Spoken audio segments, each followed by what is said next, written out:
Bonsoir et bienvenue pour ce vendredi soir et le live de Choc Tour Éphésiens, le chapitre 4. Et toujours, on va rester sur le verset 14, afin que nous ne soyons plus des enfants flottants et emportés à tout vent de doctrine par la tromperie des hommes, par leur ruse dans les moyens de séduction. Que Dieu bénisse la lecture de sa parole et que Dieu bénisse ceux qui peuvent guider nous localement et ceux qui peuvent joindre nous de l'étranger. Que Dieu bénisse. Et là, nous arrivons à comprendre de ce que dans le verset 14 et le deuxième partie, nous arrivons par la tromperie des hommes. Les hommes influencés par le diable lui-même. Croyant faire bien, mais nous trouver que emportés à tout vent par la tromperie des hommes, par leur ruse, par les moyens de séduction. Il y a toujours un danger. Et nous pouvons lire parmi les animaux des champs, lorsque nous regardons un magazine ou une émission, et que lorsque il y a un animal qui a envie de dévorer, par exemple un lion ou bien un tigre qui a envie de dévorer un hyène, dévorer un agneau ou bien un bœuf, etc.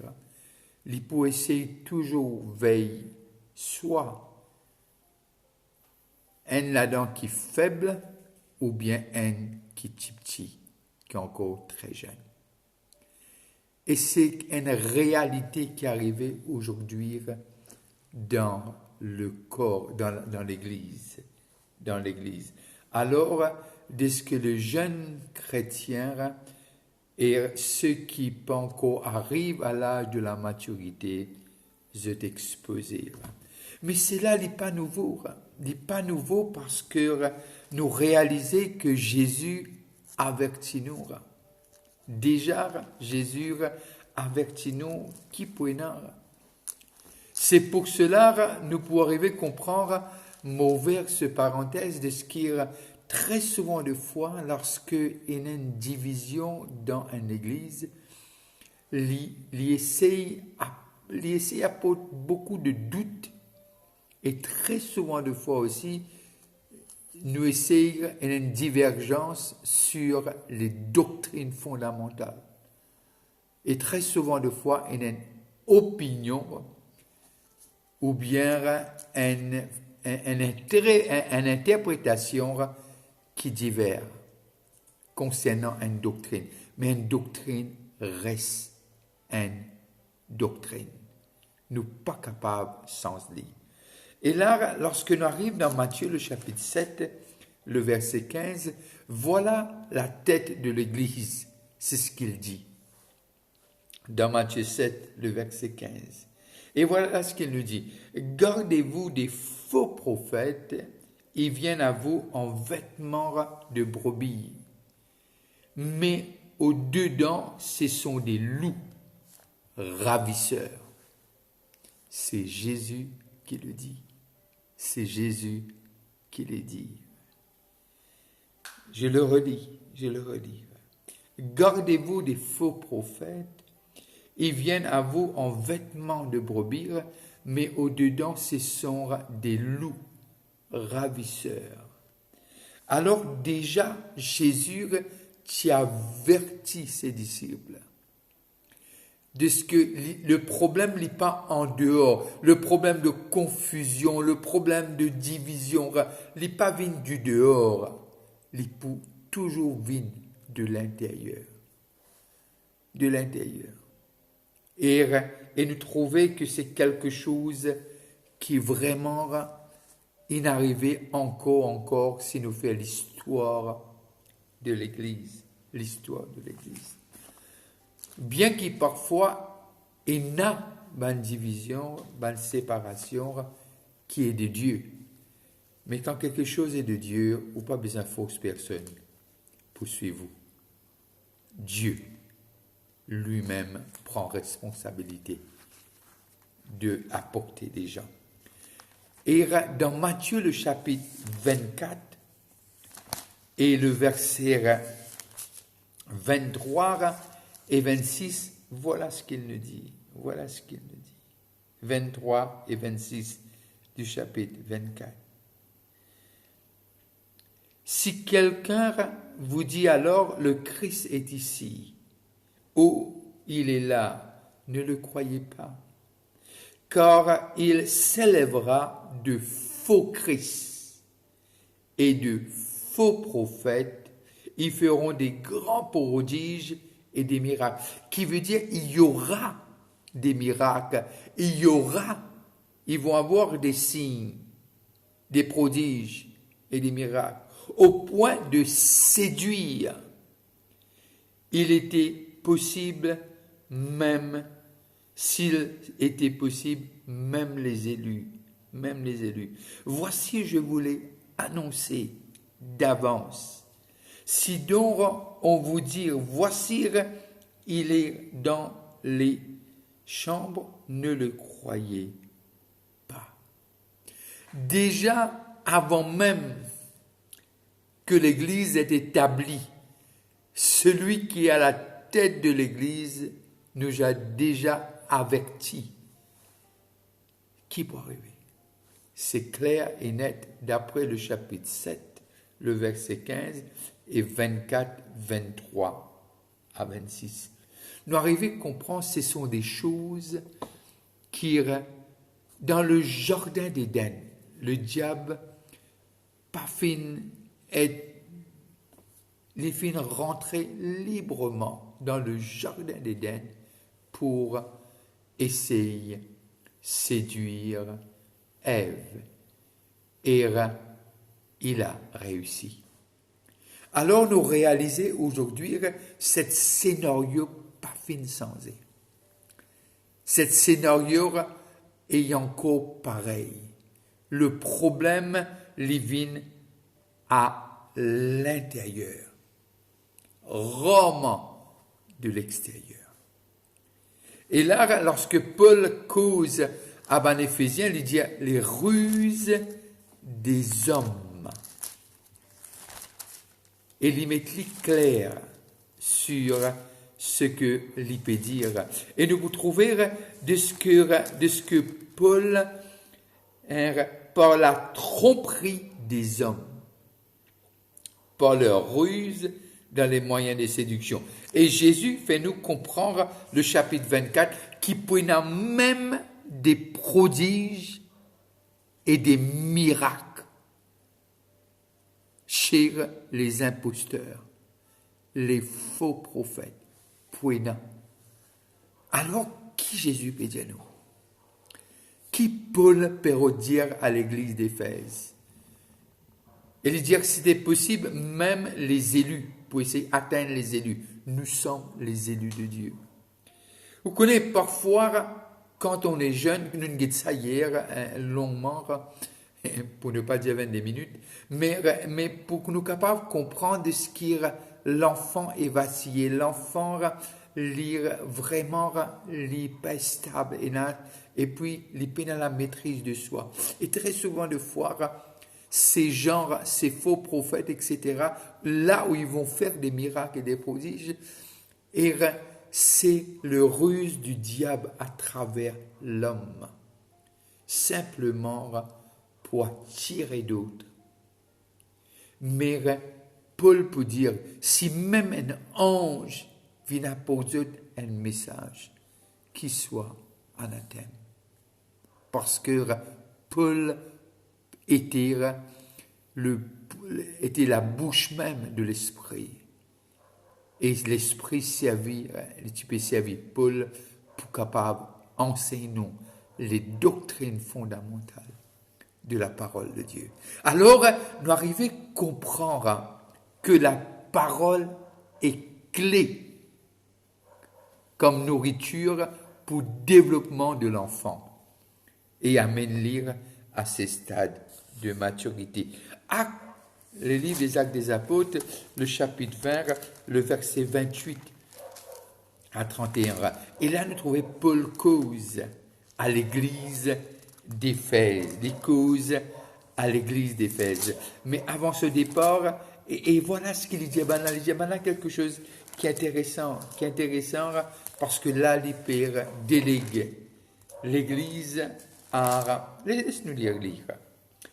Le chapitre 20 du Acte des Apôtres, le verset 28 à 31. Voilà ce qu'il nous dit. Et prenez donc garde à vous-même, et à tout le troupeau sur lequel le Saint-Esprit vous a établi évêque pour paître l'Église du Seigneur, qui s'est acquise par son propre sang. Je sais qu'il introduira parmi vous, je sais, et Paul parle avec conviction, je sais qu'il s'introduira parmi vous après mon départ, pas dans ma présence, après mon départ, des loups cruels qui n'épargneront pas le troupeau, et qu'il s'élèvera du milieu de vous des hommes qui enseigneront des choses pernicieuses pour entraîner les disciples après eux. Veillez donc, vous souvenant que durant 3 années, je n'ai cessé nuit et jour d'exhorter avec l'homme chacun de vous. Pendant 3 ans, il a enseigné ce peuple. Et maintenant, lorsqu'il écrit la lettre, il dit encore une fois, les ruses et tromperies de l'homme. Il peut dire, il y en a qui pourront attirer les gens vers eux. C'est ça qui nous trouvèrent un culte, c'est ça qui nous trouvèrent de ce que arrivèrent lorsque Enadimoun envire qui dimoun suivent. L'Église n'est pas pour un homme. L'Église appartient à Dieu. Et l'Église est pour Dieu. Christ est à la tête. Alors, cela fait nous comprendre déjà, lorsque les quitte Éphèse, les mettent là en garde. Et encore une fois, dans sa lettre, lui dire, il y aura des hommes parmi vous qui vont le faire. Alors, ça montre nous de ce que les pourront toujours attaquer ceux qui sont enfants, ceux qui ne sont pas matures. Et c'est ça l'objectif. C'est pas bâtir le royaume de Dieu, c'est faire la foule suivre un homme. Alors, lorsque nous lisons dans 2 Corinthiens, le chapitre 3 et le verset 2. 2 Corinthiens 3, 2, et voilà ce qu'il nous dit. C'est toujours Paul qui écrit. Et voilà ce qu'il nous dit. C'est vous qui êtes notre lettre. C'est vous qui êtes notre lettre. Écrit dans nos cœurs, connu et lu de tous les hommes. Et là, il montre-nous de ce que, lorsque les causes au peuple, il dit, c'est eux-mêmes qui nous l'aident. Alors, il montrer de ce que Paul a enseigné. Lorsqu'ils sont en train de suivre ces enseignements, ils sont maintenant les lettres de Paul. Pas eux vécu. Par l'amour dont vos actes sont empreints, le monde saura que vous êtes mes disciples. Qui veut dire, on est le disciple de Dieu, la façon dont on vit. Et lorsque nous lisons 2 Corinthiens, le chapitre 11, le verset 14 et 15. Versets 14 et 15. 2 Corinthiens 11, 14 et 15. Et voilà ce qu'il nous dit. Voilà ce qu'il nous dit. Et cela n'est pas étonnant, puisque Satan lui-même se déguise en ange de lumière. Il n'est donc pas étrange que ces ministres aussi se déguisent en ministres de justice. Leur fin sera selon leurs œuvres. C'est très fort ce que Paul dit aux Corinthiens. C'est très très fort ce que Paul dit aux Corinthiens. Et cela n'est pas étonnant, puisque Satan lui-même se déguise en ange de lumière. S'il n'est donc pas étrange que ces ministres aussi se déguisent en ministres de justice.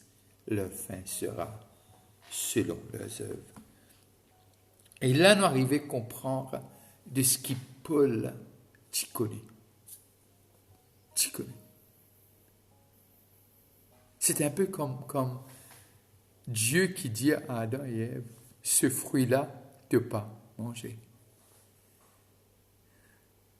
Mais même s'il est capable de rentrer dans le jardin d'Éden, où le monde était un monde parfait, sauf la chute de Lucifer, qui nous connaît, mais nous arrivons à comprendre quelque chose. De ce que quand on est fort, quand nous lisons tout le texte du chapitre 4, d'Éphésiens, nous arrivons à comprendre, Paul met l'emphase, l'unité en esprit, connaître l'amour de Christ, connaître les doctrines fondamentales et connaître Dieu. C'est ça qui peut aider nous pour contrecarrer. Parce que l'Esprit de Dieu qui est en nous pour avertir nous. Est-ce que c'est de Dieu ou est-ce que c'est de l'homme? Alors, chacun d'entre nous, nous avons quelque part une boussole, si je suis capable, permettez-moi de dire. Et nous avons cette voix de Dieu qui nous dirige nous. Et il dit aussi que parfois nous n'avons pas besoin d'enseignants, nous sommes capables de faire confiance. L'Esprit de Dieu pour diriger nous et pour faire nous comprendre. Est-ce que ce qui est dit est de Dieu ou n'est pas de Dieu? Mais l'enfant, quand on était hier, il est content ce qui est effervescent, il est content ce qui rend. Très souvent, de fois, nous trouvons cela existait à l'Église. Mais ce qui m'opère dire ce que le texte dit, c'est tout. Nous pas là pour porter un jugement à qui que ce soit. C'est pas ça l'intention. L'intention est de voir ce que Paul est en train de dire à cette église d'Éphèse. Et là, nous arrivons à comprendre que Dieu va veiller sur chacun de ses enfants. Et comme on trouve dans 2 Corinthiens 11, 14 et 15, de dire, c'est pas étonnant. Mais, si nous arrivons à lire les écrits de Jésus, il dit malheur à celui qui est un sujet de chute pour un jeune, pour un enfant dans le Seigneur. Malheur à lui. Et je prends congé de vous sur cette phrase et je peux vous dire que chacun d'entre vous, vous êtes extrêmement important pour celui qui vous a racheté par son sang et qui vous a appelé, qui a fait de vous un seul peuple. Et cette sacerdoce royale, un peuple élu et appelé par Dieu, c'est ça votre nom. C'est être héritier et héritière de Dieu. Je vais vous dire bonne soirée, bon week-end. Je vais vous demander, s'il vous plaît, n'arrêtez pas de prier pour notre pays. J'ai appris que ce confinement va durer encore un mois. Et je peux vous dire que je serai au rendez-vous de lundi, de dimanche à vendredi, Et je pense que je suis mandaté de le faire. Et je ne peux pas ne pas le faire. Et je pense que Dieu m'accordera la grâce et le courage de pouvoir continuer. Et surtout, n'arrêtez pas de prier pour moi et ma famille. Passez un très bon week-end si vous passez à table, comme moi je veux le faire. Je vais vous dire bon appétit. On se voit le dimanche à 10h. On se connecte pour notre culte d'adoration. Et là, on va prendre la communion ensemble et on va partager aussi la parole de Dieu. Vous êtes extrêmement important. Restez bénis et soyez toujours bénis. Je le déclare et je le décrète au nom de Jésus. Bye bye et à dimanche matin à 10h.